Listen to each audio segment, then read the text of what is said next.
اس زخمی حالت میں بھی اس کی آنکھوں میں تحیر اتر آیا تھا کہ رات کے اس پہر یہ لڑکی ایک زخمی کو دیکھ کر یہاں سے بھاگ کیوں نہیں گئی، اس کی آواز دینے پر رک کیوں گئی۔ اس لڑکی کے آنے سے پہلے یہاں سے ایک گاڑی اور ایک بائک گزری تھی، لیکن ایک زخمی کو دیکھ کر وہ بھاگ کھڑے ہوئے کہ کہیں ان کے گلے ہی نہ پڑ جائے۔ اور یہ لڑکی، اپنے کندھے کے جھنجھوڑے جانے پہ اسے احساس ہوا کہ وہ اس سے کچھ پوچھ رہی تھی۔ تم کون ہو؟ کیا ہوا ہے تمہیں؟ کیا میں تمہارے گھر والوں کو کال کروں؟ نمبر بتاؤ مجھے اپنا، تم سن رہے ہو؟ وہ اس کو بولنے کا موقع دیے بغیر اپنی کہے جا رہی تھی۔ یا اللہ، میں کیا کروں اس کا؟ وہ بڑبڑائی تھی۔ سنو، تم کچھ بولو گے تبھی تو میں تمہاری ہیلپ کروں گی، بولو بھی۔ اب وہ جھنجھلائی تھی اس کی خاموشی سے۔ میرا کوئی نہیں ہے۔ تبھی اس زخمی وجود کی سرد سی سرگوشی نما آواز اس کے کانوں سے ٹکرائی۔ اسے بے اختیار خوف محسوس ہوا تھا کہ کیا میں اس سے ہمدردی کر کے غلط تو نہیں کر رہی۔ اسے اپنے خیالوں سے اس زخمی کی آواز نے نکالا تھا۔ کیا آپ مجھے اسپتال لے جائیں گی؟ میں اب جینا چاہتا ہوں۔ یہ الفاظ کہتے ہوئے وہ خود حیران تھا۔ تھوڑی دیر پہلے تک وہ یہاں سسک سسک کے مرنے کو تیار تھا اور اب وہ زندہ رہنا چاہتا تھا۔ لیکن کیوں؟ اس لڑکی کو دیکھتے ہی اس نے زندہ رہنے کا فیصلہ کیوں کر لیا؟ ایک گاڑی والے اور بائک والے کو اس نے کیوں چپ چاپ گزر جانے دیا اگر اسے جینا ہی تھا؟ وہ اتنا کمزور تو نہیں تھا کہ کسی سے مدد کے لیے یوں منت کرتا، وہ بھی ایک لڑکی سے۔ دیکھو، میرے ساتھ کوئی چالاکی کی تو جان سے مار دوں گی تمہیں، سمجھے؟ ہیلپ کر رہی ہوں، محسن ہوں تمہاری، دھوکہ دیا تو دیکھ لینا۔ ویسے کرنی تو نہیں چاہیے تمہاری مدد، لیکن کیا کروں، اتنا بڑا دل ہے میرا۔ اس کی بات پہ وہ خیالوں سے باہر آیا تھا۔ اب وہ اس کو اٹھنے کا کہہ رہی تھی۔ درد کو برداشت کرتے وہ بمشکل اٹھنے کی کوشش کرنے لگا۔ اس لڑکی نے اس کو اٹھنے میں مدد دی۔ وہ کھڑا ہو چکا تھا لیکن اتنی سی کوشش میں مقابل بری طرح ہانپ چکی تھی۔ اللہ، کیا کھاتے ہو تم؟ وہ ہانپتے ہوئے بولی تھی۔ اب وہ اس کا بازو اپنے کندھے پہ ڈال کے اس کو گاڑی تک لے کے جا رہی تھی۔ اس سارے وقت میں وہ زخمی چپ رہا تھا۔ نوجوان کو پیسنجر سیٹ پہ بٹھا کے اس نے گاڑی سٹارٹ کی تھی۔ نام کیا ہے تمہارا؟ لڑکی نے سوال کیا تھا۔ نوجوان ہنوز خاموش ہی تھا۔ میرا نام حالے سلطان ہے، اب تم بتاؤ تمہارا نام کیا ہے؟ ساتھ ہی بڑبڑا رہی تھی۔ نخرہ تو دیکھو۔ عمر حیات، وہ نقاہت سے بولا تھا۔ اب کے حالے کو شرمندگی ہوئی تھی۔ وہ زخمی تھا اور وہ اس سے کیسے سوال پوچھ رہی تھی۔ تمہیں درد تو نہیں ہو رہا؟ حالے نے فکر مندی سے پوچھا تھا۔ نہیں، یک لفظی جواب آیا تھا۔ ہم جلدی پہنچ جائیں گے۔ حالے نے اس کو تسلی دی تھی لیکن کافی دیر بعد بھی اس کی طرف سے کوئی جواب نہ پا کر حالے بھی خاموش ہو چکی تھی۔ باقی راستہ خاموشی سے کٹا تھا۔ اسپتال کے دروازے پہ پہنچتے ہی وہ بغیر کچھ کہے کار سے اتر گئی تھی۔ 5 منٹ بعد وہ عمر حیات کو 2 وارڈ بوائز کے ساتھ آتی دکھائی دی تھی۔ درد اب برداشت سے باہر تھا۔ اس کی آنکھیں آہستہ آہستہ بند ہونے لگی تھیں۔ آخری الفاظ جو اس نے سنے تھے وہ یہ تھے۔ میرا شوہر ہے یہ ڈاکٹر صاحب، ایسے کیسے نہیں کریں گے آپ علاج؟ دیکھیں بی بی، یہ پولیس کیس ہے، ہم پہلے پولیس کو انفارم کریں گے اور اس کے بعد ہی ہم کچھ کر سکتے ہیں۔ اور اگر تب تک میرا شوہر مر گیا تو کیا کریں گے آپ؟ یہ آپ کا مسئلہ ہے، ہمارا نہیں۔ اپنی سرخ ہوتی آنکھوں سے وہ چند لمحے ڈاکٹر کو دیکھتی رہی۔ جب سے وہ آئی تھی تب سے یہی بحث چل رہی تھی۔ اس وقت رات کے 3 بج چکے تھے۔ اب تک نہ جانے گھر میں بچوں اس کے لیے کتنے جھوٹ بول چکی ہوں گی۔ اب اس کی برداشت کی حد ختم ہو چکی تھی۔ اور سامنے کھڑا ڈاکٹر اب اپنے فون کے بٹن دبا رہا تھا۔ شاید وہ پولیس کو کال کر رہا تھا۔ اگر پولیس آ جاتی تو کیا ہوتا؟ بابا کو پتہ چل جاتا کہ وہ مدحت یعنی حالے کی دوست کے گھر پہ نہیں ہے بلکہ سڑکوں کی خاک چھان رہی تھی۔ یہ بھی قبول تھا۔ لیکن وہ اس وقت رات کے 3 بجے ایک انجان زخمی آدمی کو اپنی گاڑی میں بٹھا کے اسپتال لے کے آئی ہے تو اس کی موت پکی تھی۔ اس کا ذہن اب جمع تفریق کر رہا تھا۔ اس سے پہلے کہ ڈاکٹر پولیس کو کال کرتا اس نے ڈاکٹر کا فون ان کے ہاتھ سے اچک لیا تھا۔ 1 منٹ ڈاکٹر صاحب، میں کال کر لیتی ہوں۔ جیسے آپ کی مرضی، یہ کہہ کے ڈاکٹر آگے بڑھ گئے، جبکہ حالیہ اب اس سوچ میں تھی کہ کیا کیا جائے۔ ڈاکٹر سے بحث میں ویسے بھی 10 منٹ برباد ہو چکے تھے۔ اس وقت ایسا کون تھا جو اس کی مدد کرتا؟ بجو، وہ تو خود اتنی ڈرپوک ہیں۔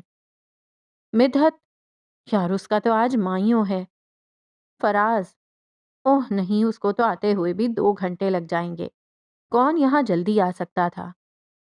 اور پھر اچانک اس کے ذہن میں کچھ کلک ہوا۔ ایک شخص جو اب بھی تھا، جو اس کی مدد کر سکتا تھا، جو حالے کے کہنے پر آگ میں بھی کود سکتا تھا۔ اس کا خیال آتے ہی حالے کی آنکھیں چمک اٹھی تھیں، اور اب اس کی انگلیاں ہارون شاہد کا نمبر ڈائل کر رہی تھیں۔ تقریباً 10 منٹ بعد ہارون اسپتال کے کوریڈور میں آتا دکھائی دیا تھا۔ اس کی آنکھیں سرخ تھیں اور بال بکھرے ہوئے۔ وہ یقیناً نیند سے جاگا تھا۔ حالے کو اپنے سامنے دیکھ کر وہ دوڑتا ہوا اس تک آیا تھا۔ حالے، تم ٹھیک ہو نا؟ تمہیں کہاں لگی ہے؟ تم یہاں کیوں کھڑی ہو؟ ڈاکٹر کہاں ہے؟ تم کیسے کار؟ اف، بس بھی کر دو یار، میں بالکل ٹھیک ہوں۔ یہ آدمی، عمر کی طرف اشارہ کر کے کہا، اس کا ایکسیڈنٹ ہو گیا ہے میری کار سے۔ ڈاکٹر سے بات کرو، اس کا علاج شروع کروا دو پلیز۔ لیکن یہ سب میں بعد میں سمجھا دوں گی۔ اچھا، میں ابھی آیا۔ یہ کہہ کے وہ ڈاکٹر کے کیبن کی طرف بڑھ گیا، اور پھر حالے سلطان نے 5 منٹ بعد 2 میل نرسز کو عمر حیات کو ICU میں لے جاتے ہوئے دیکھا اور آسودگی سے آنکھیں موند لیں۔ لیکن ابھی کہاں؟ اب بتاؤ مجھے، یہ کیا چکر ہے؟ اپنے عقب سے آتی ہارون کی آواز پہ وہ جی بھر کے بدمزہ ہوئی تھی۔ اس وقت میں بہت تھک چکی ہوں یار، بعد میں بتاؤں گی، وہ کوفت سے بولی تھی۔ حالے، مجھے پاگل بنانا بند کرو۔ اس لڑکے کو گولی لگی ہے، یہ پولیس کیس ہے۔ اب کہ اس کی آواز میں غصہ تھا۔ اچھا یہ تو بتاؤ، تم نے اس کھڑوس ڈاکٹر کو کیا بتایا جو وہ علاج کرنے کو تیار ہو گیا؟ حالے کا انداز ٹالنے والا تھا۔ میں MNA کا بیٹا ہوں، کیا کچھ اور کہنے کی ضرورت تھی؟ یار کتنے مزے ہیں نا تمہارے۔ وہ اب بھی اصلی موضوع سے بچنا چاہتی تھی۔ حالے، don't pretend to be innocent, مجھے پوری بات بتاؤ۔ اور اب اس نے ہار مان لی تھی۔ اچھا سنو، میں گزر رہی تھی ایک روڈ سے اور پھر حالے نے اس کو پوری رودات سنا دی تھی، اور ہارون کے کاٹو تو لہو نہیں بدن میں۔ کافی دیر بعد وہ بولا تو اس کی آواز میں حیرت تھی، غصہ تھا، بے بسی تھی۔ How could you do this? How dare you, حالے؟ I can't believe it. I just can't. وہ تمہارے ساتھ کیا کچھ نہیں کر سکتا تھا حالے، تم سوچ بھی نہیں سکتی۔ اس کو گولی لگی ہے، وہ گنڈا ہو سکتا ہے، دہشت گرد ہو سکتا ہے، ریپسٹ ہو سکتا ہے۔ وہ 2 منٹ کے اندر تمہیں مار کے تمہاری لاش کو ٹھکانے لگا دیتا، اور تمہیں ذرا خوف نہیں آیا؟ تمہیں میرا خیال نہیں آیا حالے؟ تم اف، بس بھی کر دو۔ اس کی بات کاٹ کر وہ بولی تھی، میں زندہ سلامت کھڑی ہوں نا تمہارے آگے، کچھ نہیں ہوا مجھے۔ وہ اس کی بات کاٹ کر بولی تھی، بکو مت، وہ چلایا تھا۔ اٹھو ابھی کے ابھی، تم گھر جاؤ گی ابھی اور اسی وقت، وہ اس کو بازو سے پکڑتے ہوئے بولا تھا۔ ہارون میری بات سنو، مجھے وہاں رکنا تھا۔ وہ آدمی، بس 5 منٹ نا ہارون، پلیز بات سنو، میں اس کو دیکھنا چاہتی ہوں، اس کو ضرورت ہوگی، اس کے بلز پے کر۔ بس حالے بس، اس وقت میرے ضبط کا مزید امتحان نہ لو۔ تم گھر جاؤ گی، وہ لڑکا مرتا ہے تو مرے، جہنم میں جاتا ہے تو جائے، لیکن تم حالے، تم گھر جاؤ گی، اور اب میں تمہاری زبان سے ایک لفظ نہ سنوں۔ ان کی بات ابھی آدھے میں تھی جب انہوں نے ڈاکٹر کو ICU سے باہر آتے دیکھا۔ وہ دونوں اچنبھے سے ان کو اپنے قریب آتے دیکھتے رہے۔ دیکھیں، پیشنٹ کا خون کافی بہہ گیا ہے، آپ لوگ فوری طور پر بلڈ کا انتظام کریں۔ بلڈ گروپ کیا ہے؟ ہارون نے بے تاثر لہجے میں پوچھا تھا۔ او نیگیٹو، آپ کو جلدی کرنا ہوگی، یہ ارجنٹ ہے، ان کو بلڈ کی سخت ضرورت ہے۔ اب کہ ہارون بھی پریشان ہو گیا تھا۔ کچھ بھی ہو، وہ ایک انسان تھا، اتنا بے حس نہیں تھا کہ کسی کو مرتا دیکھے۔ آپ ارینج کر دیں، ہم پے کر دیں گے۔ ہارون نے حل نکالا تھا۔ یہ ریئر بلڈ ہے، اس وقت ہم نہیں ارینج کر سکتے، آپ کو خود کچھ کرنا ہوگا۔ آپ دونوں میں سے بھی کوئی دے سکتا ہے جس کا بلڈ گروپ میچ ہو جائے۔ آپ کسی بلڈ بینک سے چیک کر لیں۔ ہارون نے ہمت نہیں ہاری تھی۔ یہ سب آپ کا کام ہے۔ اس وقت اسپتال کے بلڈ بینک میں صرف ایک ہی بوتل ہے اس گروپ کی، وہ ہم آپ کو تب دے سکتے ہیں جب آپ بدلے میں ایک بوتل ارینج کروا دیں، اور آپ کے پیشنٹ کی حالت کافی نازک ہے۔ آپ کے پاس 15 منٹ ہیں، ہمیں بتا دیں جلدی۔ اس پورے وقت میں ہالے بالکل پرسکون سی کھڑی تھی۔ ڈاکٹر، ہمیں بس 2 منٹ دے دیں، ہالے مطمئن سی بولی تھی۔ ڈاکٹر واپس مڑ گئے تھے۔ ہارون غور سے ہالے کو دیکھ رہا تھا۔ وہ اگلے ہی لمحے نفی میں سر ہلانے لگا۔ نہیں ہالے، ایسا بالکل بھی نہیں ہوگا، اپنے ذہن سے یہ سوچ نکال دو۔ ہارون، میرا اور اس کا بلڈ گروپ سیم ہے۔ وہ پرجوش سی تھی۔ بالکل بھی نہیں، میں خود جا کے اس کا گلا دبا دوں گا اگر تم نے ایسا کچھ سوچا بھی۔ تم نہیں دو گی خون، سمجھی تم؟ میں یہ نہیں کرنے دوں گا۔ یار یہ ایک ایڈونچر ہوگا، سمجھو تو صحیح۔ میں نے آج تک بلڈ ڈونیٹ نہیں کیا، مجھے فیل کرنے دو، میں دیکھنا چاہتی ہوں کیسا محسوس ہوتا ہے کسی کو اپنا خون دے کر۔ ہرگز نہیں، یہ نہیں ہوگا۔ میں پتہ کرتا ہوں، کسی بلڈ بینک سے میں ارینج کر لوں گا۔ وہ اب چڑھ کر بولا تھا۔ ہالے نے چند لمحے اس کی آنکھوں میں دیکھا تھا۔ ہارون بے بسی سے اس کو دیکھتا رہا اور پھر ہارے ہوئے انداز میں گردن جھکا دی۔ وہ اپنی بات منوانا جانتی تھی۔ I hate you for this، وہ دبا دبا چلایا تھا۔ ہالے نے گویا سنا ہی نہیں۔ ہالے نے ڈاکٹر سے بات کر لی تھی۔ کچھ ضروری ٹیسٹ کے بعد اب وہ ایک بیڈ پر لیٹی تھی۔ ایک 30-35 سالہ مسیح نرس اس کی کلائی پر کینولا فکس کر رہی تھی۔ وہ جتنی مطمئن تھی، ہارون اتنا ہی بے چین۔ آرام سے لگاؤ، تم نے تو بازو سرخ کر دیا ہے اس کا۔ وہ نرس کو جھڑک رہا تھا۔ سر، آپ لگا لیں اگر آپ کو اپنی بہن کی اتنی فکر ہو رہی ہے۔ وہ نرس شدید خوفزدہ نظر آتی تھی۔ ہالے نے اپنی مسکراہٹ دبا دی۔ تم مجھے سکھاؤ گی؟ بہن نہیں ہے یہ میری، سمجھی تم؟ کام کرو اپنا، یہاں لوگوں کے رشتے نہ بنانے لگ جاؤ۔ شوہر تو ان کے اندر ہیں، بھائی ہی ہوں گے نا۔ آپ مجھے سکھا رہے ہیں جیسے میں 10 سال سے یہاں جھک مارتی رہی ہوں۔ وہ اب بھی جلی کٹی لگتی تھی۔ میں تمہاری شکایت کر دوں گا اسپتال کے انتظامیہ سے۔ 2 منٹ کے اندر یہاں سے غائب ہو جاؤ ورنہ اس جاب سے ہاتھ دھو لو گی تم۔ وہ بڑبڑاتی ہوئی وہاں سے نکل گئی تھی۔ جیسے جیسے خون کی بوتل بھرتی جا رہی تھی، ہارون کا دل بیٹھتا جا رہا تھا۔ یار یہ بہت زیادہ بھر گئی ہے، اب کیا سارا خون نکال لیں گے؟ نرس چلو اب اس کو ہٹاؤ بھی، تم لوگ تو قصائی ہی بن گئے ہو۔ ہارون پلیز، تم چپ کر کے نہیں بیٹھ سکتے۔ ہالے کو کوفت ہوئی تھی، لیکن جواب ندارد۔ یہ بھی ایک انداز تھا کہ وہ ناراض ہے۔ اس سے قریب 1 گھنٹے بعد ہارون تنے ہوئے تاثرات کے ساتھ ہالے کے ساتھ چلتا ہوا اپنی کار تک آیا۔ ہالے کو کار میں بٹھانے کے بعد وہ ڈرائیونگ سیٹ پر آ کے بیٹھا تھا اور ہالے بھی خاموشی سے بیٹھ چکی تھی۔ اس کا دل چاہ رہا تھا ہاتھ بڑھا کر میوزک ہی آن کر دے، لیکن خود پر جبر کیے بیٹھی رہی۔ میوزک کے بغیر اس کا 1 منٹ بھی نہیں گزرتا تھا، وہ جا کے اتنا لمبا سفر۔ کافی دیر خاموشی چھائی رہی اور اس کے بعد ہارون نے بولنا شروع کیا۔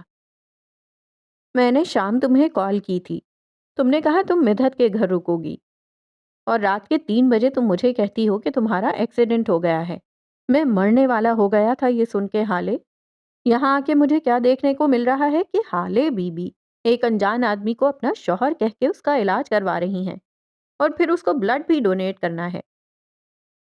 تمہیں کچھ اندازہ ہے اگر وہ لڑکا کچھ کر دیتا یا پھر پولیس آ جاتی؟ چلو وہ بھی چھوڑو، اسپتال میں کوئی اکیلی لڑکی سمجھ کے کچھ کر دیتا۔ ہالے، ہر کوئی بھروسے کے قابل نہیں ہوتا ہے۔ تمہیں پتا ہے پورا راستہ تمہاری سلامتی کی دعا کرتا آیا ہوں میں، اور تم؟ اچھا اب بس کرو اور میری سنو۔ ہالے جیسے بور ہو چکی تھی اس تقریر سے۔ میں نے جب اس کو سڑک پر دیکھا پہلے میں واقعی ڈر گئی تھی۔ تم سب کا خیال بھی آیا تھا، یہ بھی سوچا تھا کہ وہ میرے ساتھ برا کر سکتا ہے، لیکن صرف 2 منٹ کے لیے۔ میں نے خود کو اس کی جگہ پر رکھا اور بس میں نے اس کی مدد کرنے کا فیصلہ کر لیا۔ اور بلڈ ڈونیٹ کرنا ثواب ہے۔ اور اب اگر تم نے ایک لفظ بھی اور کہا تو میں کار سے اتر جاؤں گی، آئندہ کبھی تمہیں مدد کے لیے نہیں کہوں گی۔ اچھا اچھا، بس۔ اب وہ اس کی بات کاٹتے ہوئے بولا تھا، زیادہ جھانسی کی رانی بننے کی ضرورت نہیں۔ بڑی آپی، تمہیں پتا ہے آئی ایم اسٹل شاکڈ یار، تم اس کا خون دیکھ کے بھی نہیں ڈری۔ اب تم چپ کرو گے یا میں یہاں سے کود جاؤں؟ اچھا ریلیکس، یہ بتاؤ اب اس کا کرنا کیا ہے؟ کیا مطلب کیا کرنا ہے؟ اس کا علاج ہوگا اور وہ چلا جائے گا جہاں سے آیا تھا۔ تم نے اس کے بلز تو کلیئر کر دیے تھے نا؟ اب اتنا بھی کنگلا نہیں ہوں۔ اس کی بات پر وہ ہلکا سا ہنسی تھی۔ اسے ہنستے دیکھ ہارون بھی مسکرا دیا تھا۔ کہاں چھوڑوں؟ اپنے گھر یا مدحت کے؟ مدحت کے گھر چھوڑ دو۔ اس وقت جاؤ گی؟ برا نہیں لگے گا؟ آج ساری رات جاگنے کا ارادہ تھا وہاں، تو کوئی مسئلہ نہیں ہوگا۔ ابھی تک سب شغل لگا رہے ہیں، میں نے میسج کر کے پوچھ لیا ہے۔ تم ویک تو نہیں فیل کر رہی؟ نہیں، میں ٹھیک ہوں، انرجی ڈرنک کام دکھا رہی ہے۔ ویسے تم نے اس کو اپنا شوہر کیوں کہا؟ ابھی تک دل جل رہا ہے میرا۔ وہ اپنے چہرے کے زاویے بگاڑ کے بولا تھا۔ وہ ہینڈسم ہی اتنا تھا۔ حالے مسکراہٹ دبا کے بولی تھی۔ بدلے میں ہارون نے اس کو گھوری سے نوازا تھا۔ بھکو مت۔ یار میں کیا بولتی، مجھے پتا تھا وہ اس کو ایسے ایڈمٹ نہ کرتے۔ بیچارہ بہت زخمی تھا، رحم آ گیا مجھے۔ اتنے میں وہ مدحت کے گھر پہنچ چکے تھے۔ کل آنا مہندی پہ، اوکے؟ تم نے آج بہت غلط کیا ہے، میں اس بارے میں تم سے بات کروں گا۔ کل معاف نہیں کیا میں نے۔ اب جاؤ اور صبح میں لینے آؤں گا، بائے۔ اچھا صبح وقت پہ آ جانا، اسپتال چلیں گے، میں اس کو دیکھنا چاہتی ہوں۔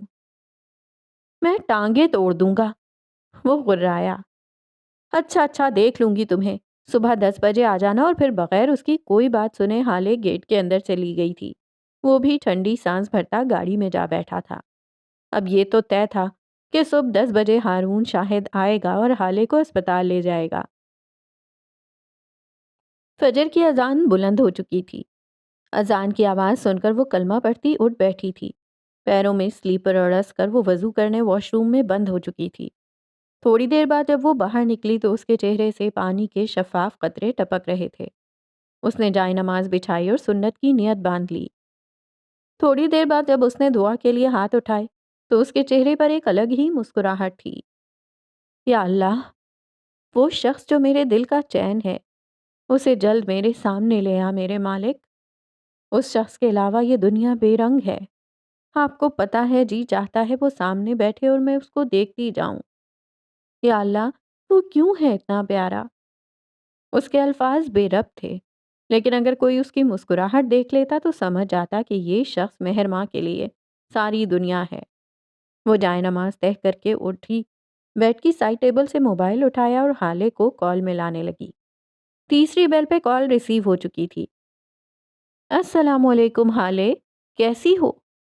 اس نے محبت سے پوچھا۔ مہر پلیز اس وقت سونے دیں، کیا صبح صبح آپ کو کوئی کام نہیں؟ وہ جو 1 گھنٹہ پہلے سوئی تھی مہر کی کال سے بری طرح بیزار ہوئی تھی، جبکہ مہر کے چہرے پر ہنوز نرم سی مسکراہٹ تھی۔ نماز پڑھ لو میری بہن۔ اچھا نہ پڑھ لوں گی، ابھی میں کال کاٹ رہی ہوں۔ اور اس نے کال کاٹ بھی دی تھی۔ مہر نے مسکرا کے سر کو نفی میں ہلایا اور زیر لب کہا، یہ نہیں سدھرے گی، اور پھر ناشتہ بنانے چل دی۔ دوسری طرف حالے کی نیند خراب ہو چکی تھی۔ وہ تب تک اذان کو نظر انداز کرتی تھی جب تک اماں یا مہر میں سے کوئی نماز پڑھنے کا کہہ نہ دے۔ جیسے ہی کسی نے کہہ دیا، لو جی، حالے کا سکون غارت ہو گیا۔ اب جب تک وہ نماز پڑھ نہ لیتی اس کو سکون نہ آتا، اس لیے مندی مندی آنکھوں سے اٹھی اور باتھ روم کی طرف چل دی۔ باہر سے آتا میوزک کا شور بھی ذرا دیر کو تھما تھا۔ وضو کر کے اس نے نماز پڑھی۔ اس کی نماز بہت لمبی ہوتی تھی۔ وہ نہیں پڑھتی تھی تو نہیں پڑھتی تھی، لیکن جب پڑھنے کھڑی ہوتی تو بڑے ہی خشوع و خضوع کے ساتھ پڑھتی تھی۔ دعا مانگ کے جب وہ اٹھی تو اسے بے اختیار رات والا واقعہ یاد آیا۔ جھرجھری لے کے اس نے سر کو جھٹکا اور فریش ہونے چل دی، کیونکہ نیند تو اب آنی نہیں تھی۔ ماما ناشتہ تیار ہے، مہر ماں نے کچن میں آتی حسینہ بیگم کو اطلاع دی تھی۔ حالے کا فون آیا تھا کیا؟ انہوں نے پوچھا۔ جی ماما، اس سے بات ہو گئی ہے، اچھا، کب تک آ رہی ہے وہ؟ شام تک آ جائے گی۔ کیوں شام تک؟ کیوں ابھی کیوں نہیں آ رہی؟ رات تو رک لی نا وہاں، اب اور کیا چاہیے؟ ماما چلے ناشتہ کرتے ہیں پھر بات کریں گے، وہ ان کو بہلاتے ہوئے بولی تھی، اور پھر واقعی ان کا دھیان اس بات سے ہٹا گئی تھی۔ یوسف سلطان اپنے علاقے کے زمیندار تھے۔ ان کی شادی ان کی کزن رفعت آرا سے ہوئی تھی، جس سے ان کی 3 اولادیں تھیں۔ سب سے بڑے معراج سلطان، دوسرے شمس سلطان، اور سب سے چھوٹی بیٹی نگین سلطان تھی، جس کی پیدائش کے وقت ان کی بیوی کی وفات ہو گئی تھی۔ ان کی وفات کے بعد انہوں نے دوسری شادی نہیں کی، جبکہ ان کے بچے بھی کافی چھوٹے تھے۔ ان کی ساری اولادوں میں 2-2 سال کی عمر کا فرق تھا۔ یوسف سلطان نے ان کی پرورش بہت مشکل سے کی، مگر بہت اچھے طریقے سے کی تھی، اور تربیت سے لے کر ان کی شادیوں تک انہوں نے کبھی بھی اپنی مرضی مسلط نہیں کی تھی، سوائے نگین کی شادی کے معاملے میں۔ معراج سلطان نے اپنی پسند کی شادی کی حسینہ سے۔ شمس سلطان کی پسند فروا بیگ تھیں، جو کہ نگین کی بیسٹ فرینڈ تھیں، لیکن شادی سے پہلے تک۔ جیسے ہی ان کی شادی شمس سے ہوئی، نگین نے ان کو بھابھی تو کیا، دوست ماننے سے بھی انکار کر دیا تھا۔ یوسف سلطان نے اپنے دونوں بیٹوں کی شادی ساتھ ہی کی تھی۔ حسینہ بہت اچھی بیوی اور بہو ثابت ہوئی تھیں۔ وہ بہت صابر اور شاکر تھیں۔ اللہ نے ان کو شادی کے 10 سال بعد اولاد جیسی نعمت سے نوازا، تو جہاں سلطان منزل میں خوشی کی ایک لہر دوڑ گئی تھی، وہیں فروا بیگم طیش میں آ چکی تھیں۔ حالانکہ اللہ نے ان کو شادی کے پہلے ہی سال سفیر سلطان سے نوازا تھا۔ حسینہ جتنی نرم مزاج تھیں، فروا اتنی ہی اکھڑ، بدتمیز اور کائیاں تھیں۔ معراج سلطان کی بڑی بیٹی ہالے سلطان، جس کی عمر 21 سال تھی، انگلش میں ماسٹرز کر رہی تھی، اور بیٹا حسن سلطان، جس کی عمر 16 سال تھی، جو کہ میٹرک کر رہا تھا۔ شمس کا بیٹا سفیر سلطان، جس کی عمر 30 سال تھی، BBA کر کے دادا کے کاروبار کو آگے بڑھا رہا تھا۔ یوسف سلطان کی جان بستی تھی اپنے پوتے سفیر اور پوتی ہالے سلطان میں۔ وہ کہتے تھے کہ سفیر ان کی آنکھوں کی ٹھنڈک ہے، تو ہالے ان کے دل کا چین ہے۔ وہ جب جب سفیر اور ہالے کو دیکھتے، ان کا سیروں خون بڑھ جاتا۔ حسن جب بھی یہ محبت کے مظاہرے دیکھتا، منہ بنا کے کہتا، ہاں بس ایک میں ہی سوتیلا ہوں اس گھر میں، اور یوسف صاحب مسکرا دیتے۔ یوسف صاحب کی سب سے چھوٹی اور محبوب اولاد نگین سلطان نے محبت کی شادی کی تھی۔ یوسف سلطان نے بہت مخالفت کی۔ غصہ، منت، سماجت، کیا تھا جو انہوں نے نہیں کر کے دیکھا تھا، لیکن وہ ڈٹی رہی، اور آخر کار یوسف سلطان ان کی ضد کے آگے ہار گئے، اور ان کی شادی وہاج خان سے ہو گئی۔ نگین سلطان نے وہاج کے ساتھ صرف چند مہینے ہی سکون کے گزارے تھے، اور پھر لڑائی جھگڑا، یہاں تک کہ وہ نازوں پلی لڑکی کو جانوروں کی طرح مارنے سے بھی گریز نہیں کرتے تھے۔ اور پھر آخر کار 1.5 سال بعد نگین سلطان طلاق کا کاغذ لیے ایک بیٹی مہرمہ وہاج کے ساتھ ایک بار پھر سلطان منزل آ گئی تھیں۔ دراصل وہاج شراب اور جوئے کے عادی تھے۔ نگین سلطان کی صورت ان کو ایک بلانک چیک مل گیا تھا۔ شادی کے کچھ ماہ بعد تک نگین ان کو روپے دیتی رہی تھیں، لیکن جو ہی ان کی جمع پونجی ختم ہوئی، لڑائی جھگڑے شروع ہو گئے تھے۔ جس محبت کے لیے وہ اپنے بھائی باپ اور گھر چھوڑ کے آئی تھیں، وہ تو شاید کہیں دور جا کر سو گئی تھی۔ کبھی کبھی وہ سوچتی تھیں، کیا محبت اتنی جلدی ختم ہو جایا کرتی ہے؟ کیا وہاج کے لیے وہ بس پیسے دینے والی مشین تھیں؟ کیا انہوں نے بابا کو ناراض کر کے غلط کیا؟ کیا یہ سب ایک سزا ہے؟ اور اگر سزا ہے تو کب ختم ہوگی؟ کیا پسند کی شادی اتنا بڑا جرم ہے؟ اب ان کے پاس سوچنے کو ان گنت مسائل تھے۔ سارا دن وہ یا تو پچھتاتی رہتی یا پھر سوچتی رہتی، اور اگر اس دوران ایک بار پھر وہاج گھر آ جاتے تو ان کے معمول میں مار کھانا بھی شامل ہو جاتا۔ اب کوئی اگر ان سے پوچھتا پچھتاوا کس کو کہتے ہیں، تو وہ ایک لمحے کی تاخیر کے بغیر کہتی، وہاج سے شادی کرنا۔ ایک دن جب پیسے نہ دینے پر وہاج نے ان کو ہنٹر سے مارا تھا، تب ان کی برداشت کی حد ختم ہو گئی تھی۔ انہوں نے اپنے چند کپڑے بیگ میں ٹھونسے اور گھر چھوڑنے کے ارادے سے باہر نکلی تھیں۔ تبھی اچانک انہیں ایک زوردار چکر آیا تھا، اور اس سے پہلے کہ وہ گرتی، کسی کے مضبوط بازوؤں نے ان کو سنبھال لیا تھا۔ جب ان کو ہوش آیا تھا تو خود کو اسپتال کے بیڈ پر پایا۔ پاس ہی یوسف سلطان بیٹھے فکر مندی سے اپنی اولاد کو دیکھ رہے تھے۔ اس اولاد کو انہوں نے سب سے زیادہ محبت کی تھی۔ اس کو دیکھ دیکھ کے وہ جیتے تھے۔ خاندان میں کوئی ایسا گھر نہیں تھا جہاں سے نگین سلطان کا رشتہ نہ آیا۔ ان کی خوبصورتی کے خاندان میں چرچے تھے، لیکن انہوں نے کیا کیا تھا اپنے ساتھ، اپنے بابا کے ساتھ؟ وہ ان کے چہرے کے زخموں کو اپنی انگلیوں کے پوروں سے چھو رہے تھے۔ ان کا ہونٹ سوجا ہوا تھا اور ماتھے پہ نیل تھے۔ جہاں جہاں سے بازو نظر آ رہے تھے وہاں کا حال بھی کچھ مختلف نہ تھا۔ دونوں باپ بیٹی خاموشی سے ایک دوسرے کو دیکھ رہے تھے۔ آخر کار یوسف سلطان کی نم آواز نے اس خاموشی کو توڑا تھا۔ کب سے برداشت کر رہی ہو یہ سب؟ انہوں نے ضبط سے پوچھا تھا۔ 4 ماہ سے، نگین نے سپاٹ سے لہجے میں جواب دیا۔ کیوں؟ دوبارہ سوال ہوا تھا۔ پیسے مانگتا ہے، کہتا ہے باپ سے لے کر آؤ۔ وہ اب بھی جذبات سے آری لہجے میں بولی تھیں۔ تو تم کیوں نہیں آئی میرے پاس؟ میں نگین سلطان ہوں بابا، میری انا اتنی اونچی ضرور ہے کہ میں بھوکی مرنا پسند کروں گی۔ میں دن رات کی مار برداشت کر لوں گی لیکن مانگ کے نہیں کھاؤں گی۔ وہ بے بسی سے بس اس کو دیکھ کے رہ گئے تھے۔ مجھ سے بات کر لیتی، مجھے بتا دیتی، کیا مجھ پر بھروسہ نہیں تھا؟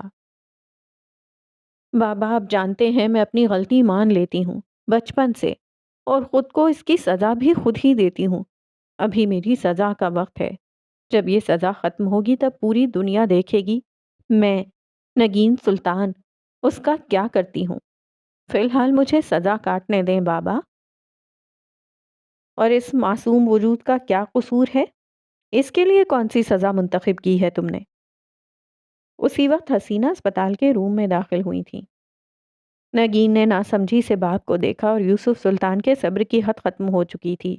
وہ لمبے لمبے ڈگ بھرتے وہاں سے باہر نکل گئے تھے۔ بھابھی، یہ بابا کیا کہہ رہے تھے؟ حسینہ بیگم نے افسوس سے اپنی نند کی یہ حالت دیکھی تھی۔ کیا تھی وہ اور کیا ہو گئی تھی؟ تم ماں بننے والی ہو۔ حسینہ نے ان کے سر پر بم پھوڑا تھا۔ وہ حیرت اور خوشی کے ملے جلے تاثرات سے اپنی بھابھی کو دیکھنے لگی تھیں۔ بھابھی، کیا یہ سچ ہے جو آپ نے ابھی کہا؟ یا اللہ، میں کیسے بے خبر رہی؟ بھابھی، میرا بچہ تو ٹھیک ہے نا؟ مطلب آج جو کچھ ہوا اس کے بعد؟ وہ خود کو پڑھنے والی مار کو جو کچھ کا نام دے رہی تھیں۔ بھابھی کچھ نہ بولی۔ وہ ان کے منہ سے کچھ سننے کو بےتاب تھیں۔ ہاں یہ سچ ہے، لیکن تم اتنی خوش کیوں ہو رہی ہو؟ اس نے جو کچھ تمہارے ساتھ کیا ہے اس کے باوجود تم اس کا بچہ پیدا کرو گی۔ آج اگر بابا تمہیں یہاں نہ لے کر آتے تو یہ بچہ ہوتا نہیں، اور تم بھی۔ بھابھی بس چپ ہو جائیں، بہت سن لیا میں نے۔ وہ بولی نہیں تھی، غرائی تھی۔ آپ کی ہمت کیسے ہوئی یہ سب کہنے کی؟ آپ میرے بچے کو مارنا چاہتی ہیں؟ آپ ایسا سوچ بھی کیسے سکتی ہیں؟ یہ خون ہے میرا، اور اگر کسی نے بھی اس کو نقصان پہنچانے کی کوشش بھی کی تو میں بھول جاؤں گی کہ میرا اس سے کیا رشتہ ہے۔ اور یہاں ان کی آواز کانپی تھی، غصے سے، بے بسی سے۔ حسینہ بیگم کو خود بھی احساس ہو گیا تھا کہ وہ کیا کہہ بیٹھی ہیں۔ آئی ایم سوری، مجھے یہ نہیں کہنا چاہیے تھا، حسینہ بیگم نے شرمندگی سے کہا تھا اور کمرے سے باہر چلی گئیں۔ اس کے بعد بابا کے لاکھ منع کرنے کے باوجود، بھائیوں کے لاکھ دلاسوں کے باوجود وہ ایک پل کو وہاں نہیں رکی تھیں۔ گھر آ کے انہوں نے وہاج کو سب بتا دیا۔ وہ بہت خوش ہو گئے تھے۔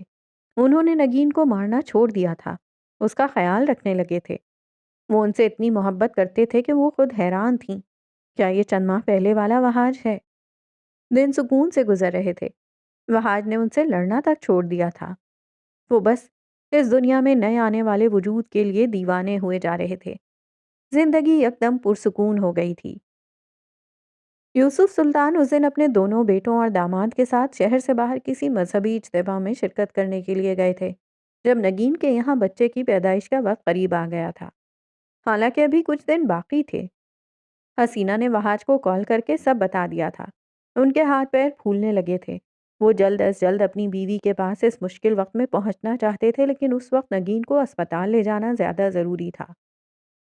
انہوں نے حسینہ بیگم سے کہہ دیا کہ وہ نگین کو اسپتال لے جائیں، وہ جلد ہی پہنچ جائیں گے۔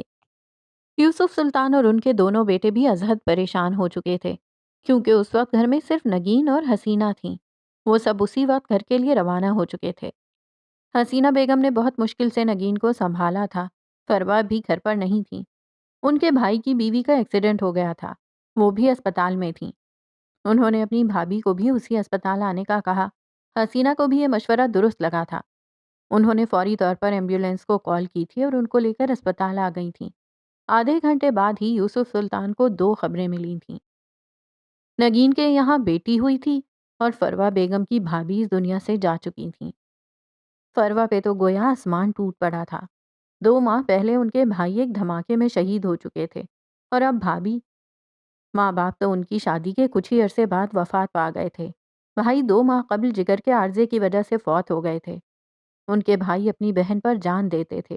ان کی بھابھی بھی بہت اچھی ثابت ہوئی تھیں۔ فروا کا غم بہت بڑا تھا۔ سلطان منزل کے سب مکینوں نے فروا کی ہر طرح سے دلجوئی کی تھی۔ وقت پر لگا کے اڑ رہا تھا۔ وہاج اور نگین کو تو مہر ماں کی صورت ایک نئی زندگی مل گئی تھی۔ یوسف سلطان کے اندیشے بھی کم ہو گئے تھے۔ نگین کو خوش دیکھ کے وہ بھی خوش ہو گئے تھے۔ گو کہ انہوں نے وہاج کو معاف نہیں کیا تھا، لیکن اپنی بیٹی کی خوشی میں خوش تھے۔ اور پھر 4 ماہ بعد نہ جانے ایسا کیا ہوا تھا کہ نگین طلاق کا داغ سر پر سجا کے اپنا سب کچھ لٹا کے باپ کے در پر آن پڑی تھیں۔ یوسف سلطان یہ صدمہ برداشت ہی نہیں کر سکے تھے۔ ان کو ہارٹ اٹیک ہوا تھا لیکن وہ بچ گئے تھے۔ نگین کو اس حادثے کے بعد چپ سی لگ گئی تھی۔ نہ ہنستی نہ بولتی تھیں۔ کئی کئی گھنٹے چپ چاپ پڑی رہتی۔ کوئی 1000 دفعہ بھائی اور بھابھیوں نے طلاق کی وجہ پوچھی تھی لیکن ان کی چپ نہیں ٹوٹی تھی۔ مہرماں کو حسینہ بیگم نے اپنی آغوش میں لے لیا تھا۔ وہ ان کو ماما کہتی تھی۔ اسی طرح 8 سال گزر گئے۔ اسی وقت میں اللہ نے حسینہ بیگم کو حال سلطان سے نوازا تھا، لیکن ان کی محبت مہرماں سے کم ہونے کے بجائے اور بڑھ گئی تھی۔ یہی حال فروا کا بھی تھا۔ انہوں نے بھی مہرماں کو بالکل سفیر جیسا پیار دیا تھا۔ ان کو جتنی نفرت نگین سے تھی اس سے کہیں زیادہ محبت مہر سے تھی۔ ان 8 سالوں میں بھی نگین کی چپ کا روزہ نہ ٹوٹا تھا۔ البتہ وہ حالے کو اپنی گود میں لے کے گھنٹوں اس سے باتیں کرتی تھیں۔ اسی طرح ایک دن حالے کو سخت بخار ہو گیا تو حسینہ بیگم کے ہاتھ پیر پھولنے لگے تھے، کیونکہ معراج گھر پہ نہیں تھے اور شمس اور یوسف صاحب حج پہ گئے ہوئے تھے۔ بھابھی کی حالت دیکھتے ہوئے نگین نے حالے کو اٹھایا اور ڈرائیور کو گاڑی نکالنے کا کہا۔ حسینہ حیرت سے ان کی کارروائی دیکھ رہی تھیں۔ ان 8 سالوں میں نگین ایک بار بھی گھر سے باہر نہیں نکلی تھیں۔ خیر اپنی حیرت کو جھٹکتی وہ بھی ان کے ساتھ اسپتال کی جانب چل دیں۔ حالے کا چیک اپ ہو گیا تھا اور اب 2 سالہ حالے پھپھو کی گود میں تھی۔ گاڑی تھوڑی ہی دور گئی تھی کہ بری طرح ٹریفک میں پھنس چکی تھی۔ قریب آدھے گھنٹے وہاں پھنسے رہنے کے بعد اچانک حالے کی نظر سڑک کے پار بلی کے بچوں پر پڑی تھی۔ سفید اور بھورے پیارے سے بلی کے بچے، اور اب اس نے اس طرف اشارہ کر کر کے رونا شروع کر دیا تھا۔ حالے بہت ضدی تھی۔ وہ کبھی بھی اس طرح چپ نہ ہوتی۔ ٹریفک جام تھا اس لیے حسینہ بیگم نے ڈرائیور سے ایک بلی کا بچہ اٹھا کے لانے کو کہا، لیکن نگین نے اچانک سے کہہ دیا کہ وہ خود جا کے لے آئیں گی۔ اپنی حالے کے لیے پہلے تو حسینہ بیگم نے روکنا چاہا، لیکن پھر کچھ سوچتے ہوئے چپ چاپ انہیں جانے دیا۔ یہ شاید ان کی زندگی کی سب سے بڑی غلطی تھی۔ نگین نے حالے کو حسینہ بیگم کو تھمایا اور سڑک کے اس طرف چلی گئی تھیں۔ ایک پیارے اور سب سے چھوٹے بچے کو لے کر وہ جو ہی مڑی تھیں، اسی وقت ٹریفک چل پڑی تھی۔ وہ گاڑی کے کھڑکی سے جھانکتی مسکراتے ہوئے حالے کو دیکھ کر خود بھی مسکراتی ہوئی گاڑی کی جانب آ رہی تھیں کہ اچانک ایک تیز رفتار ٹرک آئی اور ان کو کچلتی ہوئی چلی گئی۔ حسینہ بیگم چند لمحے پھٹی پھٹی آنکھوں سے یہ منظر دیکھتی رہیں۔ ڈرائیور تب تک نیچے اتر کے بھاگتے ہوئے حادثے کی جگہ پہ پہنچ چکا تھا اور اب شاید وہ ایمبولینس کو کال کر رہا تھا۔ انہوں نے وہاں سے اٹھنے کی کوشش کی لیکن ان کا جسم ہلنے سے انکاری تھا، اور پھر کانپتے ہاتھوں سے انہوں نے گاڑی کا دروازہ کھولا تھا اور اندھا دھند بھاگتے ہوئے نگین تک پہنچی تھیں۔ لوگوں کے رش کو چیرتے ہوئے وہ اب ان کے پاس پہنچ چکی تھیں۔ گھٹنوں کے بل ان کے قریب بیٹھ کے وہ اب نگین سے کچھ کہہ رہی تھیں۔ اب وہ ان کا چہرہ اپنے گھٹنے پر رکھ کے ان کو اٹھانے کی کوشش کر رہی تھیں۔ ان کی آنکھوں سے آنسو گر رہے تھے۔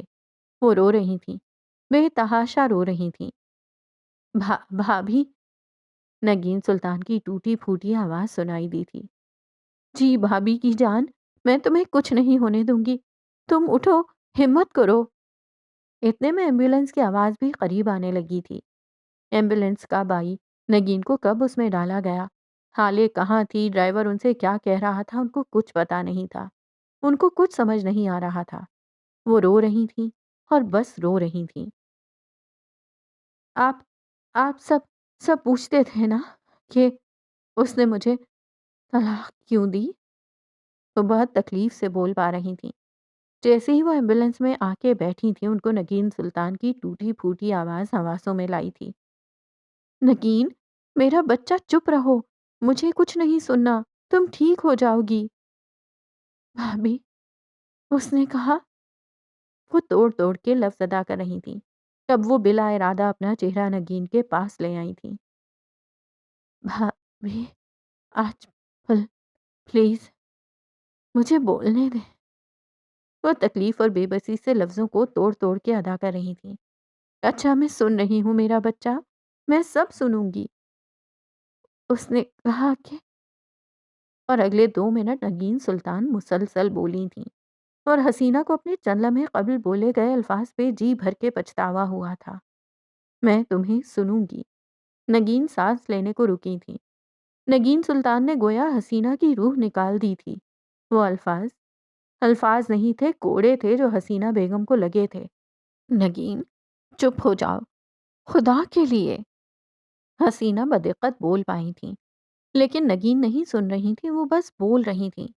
اتنے میں وہ اسپتال پہنچ چکے تھے۔ حسینہ کا دل چاہا تھا کہ وہ نگین کے منہ پر ہاتھ رکھ کے اس کو چپ کروا دیں، لیکن انہیں اپنے ہاتھ بے جان محسوس ہوئے تھے۔ میں کیا بتاتی بھابھی؟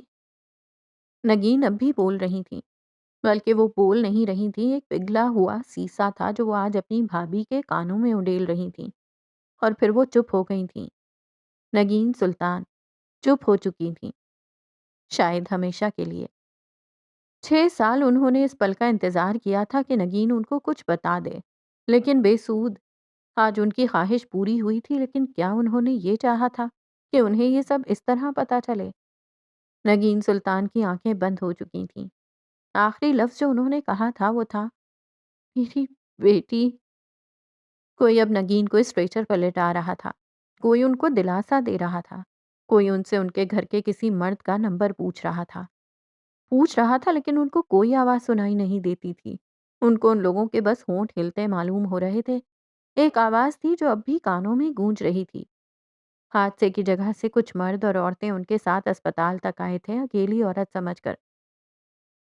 بھابھی، اس نے کہا کہ، اور بس اس آواز کے بعد کوئی آواز نہ آتی تھی۔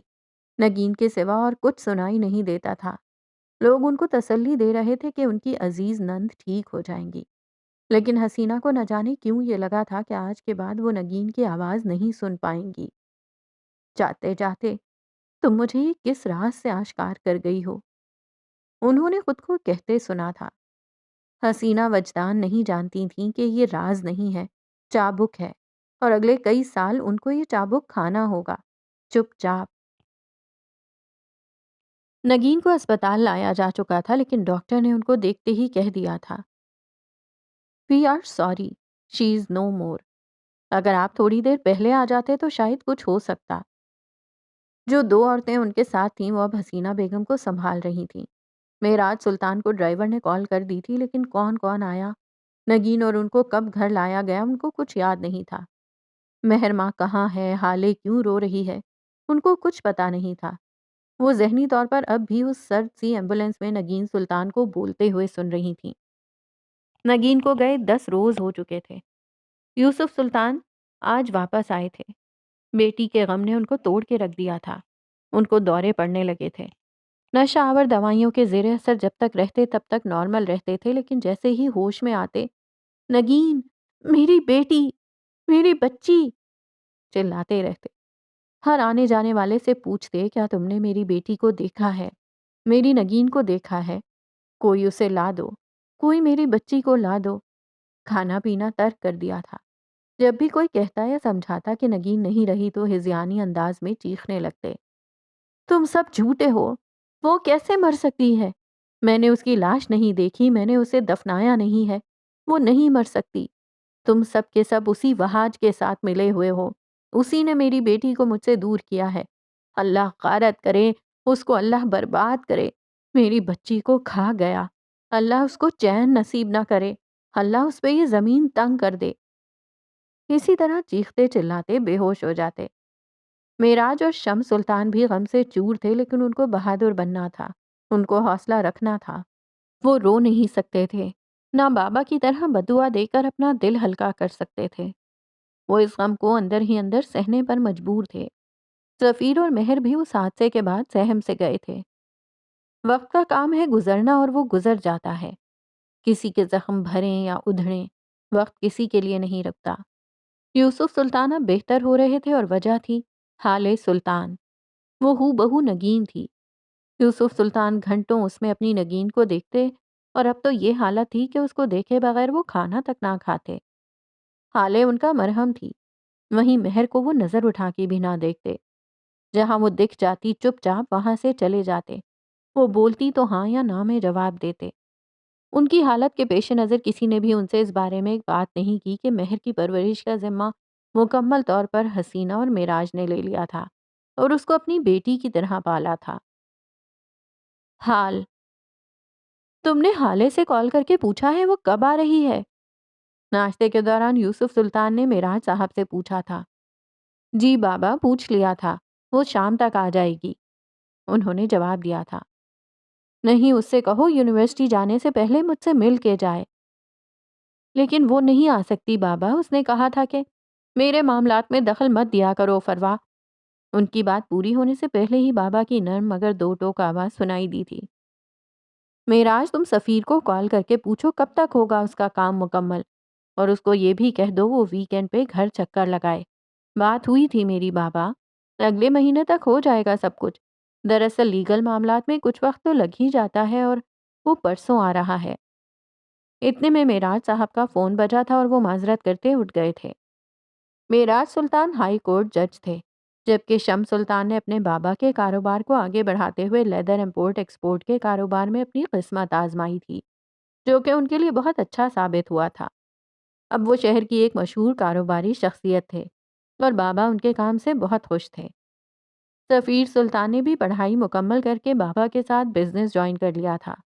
اس نے 4 سال قبل اسلام آباد میں اپنی کمپنی کی ایک اور برانچ کھولی تھی، جس کی وجہ سے وہ اسلام آباد ہوتا تھا، اور ہر 15 دن یا مہینے بعد گھر آتا تھا، اور یوسف سلطان کو سفیر کی ایک یہی بات پسند نہیں تھی۔ نگین کی موت کے بعد بابا نے بہت مشکل سے خود کو سنبھالا تھا۔ اب وہ کافی حد تک چڑچڑے ہو چکے تھے، لیکن حالے اور سفیر ان کو بہت اچھی طرح ڈیل کر لیتے تھے۔ وہ جب تک حالے کو نہ دیکھتے ان کا دن نہیں شروع ہوتا تھا۔ اب انہوں نے سفیر کو اسلام آباد چھوڑ کے کراچی شفٹ کا حکم دیا تھا، جس کو ماننے کا سفیر پابند تھا۔ وہ خود بھی گھر سے دور رہ رہ کے تھک چکا تھا، اس لیے اپنے ایک دوست کے ساتھ شراکت کرتے ہوئے اسلام آباد والی برانچ اس کے حوالے کر کے آج کل کراچی آنے کو پر تول رہا تھا۔ مدحت کے کمرے میں بیٹھی حالے اپنے موبائل پہ سکرولنگ کر رہی تھی جب اس کو معراج سلطان کی کال موصول ہوئی تھی۔ اس نے حیرت سے موبائل کو دیکھا اور کال اٹینڈ کی تھی۔ خیریت ہے جج صاحب؟ 1 گھنٹے میں 2 کالز! کیا گزارا نہیں ہو رہا بیٹی کے بغیر؟ یا پھر کوئی مجرم نہیں ملا آج کی تاریخ میں سزا سنانے کو؟ کال اٹینڈ کرتے ہی ان کو کچھ بولنے کا موقع دیے بغیر وہ شوخی سے بولی تھی۔ آپ کی اطلاع کے لیے عرض ہے کہ جج صاحب کو آپ کی کوئی یاد نہیں آ رہی، اور نہ ہی شہر میں مجرموں کا قحط پڑا ہے، بلکہ آپ کے دادا صاحب کا حکم ہے کہ آپ یونی جانے سے پہلے ان سے مل کے جائیں گی۔ اور حالے کا جواب سنے بغیر کال کاٹ دی تھی۔ لیکن بابا میری بات تو ہیلو ہیلو بابا، شٹ یار، کال کیوں کاٹ دی؟ مجھے اسپتال جانا تھا پہلے، اور اب یہ نیا حکم۔ اس نے کال لوگ کھولی اور ہارون شاہد کا نمبر ڈائل کرنے لگی، ساتھ ہی کچھ بڑبڑا رہی تھی۔ ہیلو، ہارون کی نیند میں ڈوبی ہوئی آواز سنائی دی تھی۔ مدحت کے گھر پہنچو 10 منٹ کے اندر، حالے نے حکم صادر کیا تھا۔ فار یور کائنڈ انفارمیشن، یہ تمہارے ڈرائیور کا نہیں ہارون شاہد کا نمبر ہے، MNA کے بیٹے ہارون شاہد کا۔ بات آئی دماغ میں یا نہیں؟ وہ چل کے بولا تھا، جبکہ پھرتی سے اپنے بستر سے اٹھ کے اب باتھ روم کی طرف جا رہا تھا۔ تو یہ طے تھا کہ ہارون شاہد حالے سلطان کو منع نہیں کر سکتا۔ And for your kind information, Haroon Shahid sahab میری گاڑی رات اسپتال سے تمہارے گارڈز لے کے گئے ہیں، وہ بھی تمہارے کہنے پر، اور اگر میں رائل بلو شرٹ پہن کے آنا، وہی جو میں نے دی تھی، اچھی لگتی ہے تم پہ؟ اس کو بولنے کا موقع دیے بغیر ہالے اپنی بات کر کے کال کاٹ چکی تھی۔ اگلے کی بات سنے بغیر کال کاٹنا شاید ان باپ بیٹی کا پسندیدہ کام تھا، جبکہ دوسری طرف ہارون کلستا رہ گیا تھا اور جل کے بڑبڑایا تھا، وہ رائل بلیو نہیں، نیوی بلیو ہے۔ ہن۔ ہارون حالے کے ماموں شاہد حسین کا بیٹا تھا، حالے کا اوور پوزیسو بیسٹ فرینڈ۔ وہ اس کے قریب کسی بھی انسان کو برداشت نہیں کرتا تھا، یہاں تک کہ اس نے حالے سے کہہ رکھا تھا کہ حالے سے شادی بھی وہی کرے گا، جس پہ حالے نے اس کو بھگا بھگا کے مارا تھا۔ وہ کہتا تھا کہ اگر ساری دنیا بھی اس کو چھوڑ دے تو ہارون شاہد وہ واحد بندہ ہوگا جو حالے کے ساتھ کھڑا رہے گا۔ اس کی اور حالے کی عمر میں 3 سال کا فرق تھا، لیکن حالے اس کو برابر غور کرواتی تھی۔ ہارون کی ماں نے معراج سلطان اور حسینہ بیگم سے ہارون کی خواہش پہ اس کے اور حالے کے رشتے کی بات کر رکھی تھی، جس کے جواب میں انہوں نے حالے کی پڑھائی ختم ہونے تک کا وقت مانگ رکھا تھا۔ البتہ انہوں نے کہیں اور رشتہ نہ کرنے کی یقین دہانی ضرور کروا دی تھی۔ حالے اور ہارون اس بات سے واقف تھے، لیکن ان دونوں کے درمیان ایسی کوئی بات فی الحال نہیں ہوئی تھی۔ 15 منٹ بعد جب حالے گیٹ سے باہر نکلی تو اس کو ہارون گاڑی کے ساتھ ٹیک لگائے کھڑا نظر آیا تھا۔ اس کی آنکھیں اب بھی سرخ تھیں، شاید اس کی نیند پوری نہیں ہوئی تھی۔ اس نے وہی بلو شرٹ پہن رکھی تھی اور اس کے نیچے نیلی جینز۔ وہ بہت ہینڈسم تھا، 5 فٹ 9 انچ قد، ہلکا سا سانولا رنگ، کسرتی بدن اور سرمئی آنکھوں والا ہارون شاہد کافی اچھا دکھتا تھا۔ اس کا حلیہ لاپرواہ سا تھا، جبکہ حالے نے اس کے برعکس سیاہ لمبی قمیص کے ساتھ سیاہ ہی پاجامہ پہن رکھا تھا اور گلابی دوپٹہ کندھے پہ جھول رہا تھا۔ ہلکا میک اپ، کھلے ہوئے بال، اس کا حلیہ کہیں سے بھی لاپرواہ نہیں لگ رہا تھا۔ حالے کا رنگ گورا تھا، بے تحاشا گورا، بڑی بڑی سیاہ آنکھیں، ناک کٹاؤ دار، ہونٹ اور کمر سے تھوڑا اوپر تک آتے سیدھے بھورے بال۔ وہ حسین تھی، بے تحاشا حسین، بالکل نگین کی طرح۔ وہ ہو بہو نگین سلطان کی کاپی تھی۔ پہلی بار دیکھنے والے اس کو نگین ہی کی بیٹی سمجھتے تھے۔ ہارون غصے سے اس کو گھور رہا تھا۔ حالے نے قریب پہنچ کے اس کے پیٹ پہ زور سے مکہ مارا تھا۔ وہ بلبلا کے رہ گیا تھا۔ یہ کیا کیا ظالم؟ وہ چلایا تھا۔ رات مجھ پر غصہ کرنے اور ابھی لیٹ آنے کا انعام، حالے سکون سے بولی تھی۔ دیکھ لوں گا تمہیں میں حالے۔ ہاں تو دیکھو، کس نے منع کیا ہے؟ وہ جلتا بھنتا گاڑی میں آ کے بیٹھا تھا اور 20 منٹ بعد حالے کے ساتھ اس کے گھر میں داخل ہوا تھا۔ حالے جلدی سے دادا کے کمرے کی طرف بڑھ گئی تھی۔ یوسف صاحب اسے دیکھ کے جیسے کھل اٹھے تھے۔ دادا کی جان، آ گئی میری بیٹی۔ ان کا لہجہ محبت سے چور تھا۔ دادا، یہ کیا بلیک میلنگ اسٹارٹ کر دی ہے آپ نے؟ پتہ ہے کس طرح بھاگی بھاگی پہنچی ہوں میں؟ وہ خفا خفا سی بولی تھی، جبکہ اس کے اس طرح خفا ہونے پر بھی دادا جان کھل کے مسکرا دیے تھے۔ میرا بچہ، دادا نے اپنے بازو واہ کیے تھے۔ نگین بھی بالکل اسی طرح خفا ہوتی تھی۔ حالے کے ساتھ بات کرتے ہوئے ان کی ہر دوسری بات نگین پر ختم ہوتی تھی۔ وہ ہلکا سا مسکراتے ہوئے ان کے سینے سے لگی تھی۔ پھر تھوڑی دیر تک دونوں باتیں کرتے رہے تھے۔ اس کے بعد حالے ہارون کے ساتھ یونیورسٹی کے لیے روانہ ہو چکی تھی۔ 2 بجے وہ وہاں سے فارغ ہونے کے بعد ہارون اس کو پک کرنے آ گیا تھا۔ تم کیوں آ گئے؟ میری کار بھجوا دیتے۔ سیٹ بیلٹ لگاتی حالے نے اس سے پوچھا تھا۔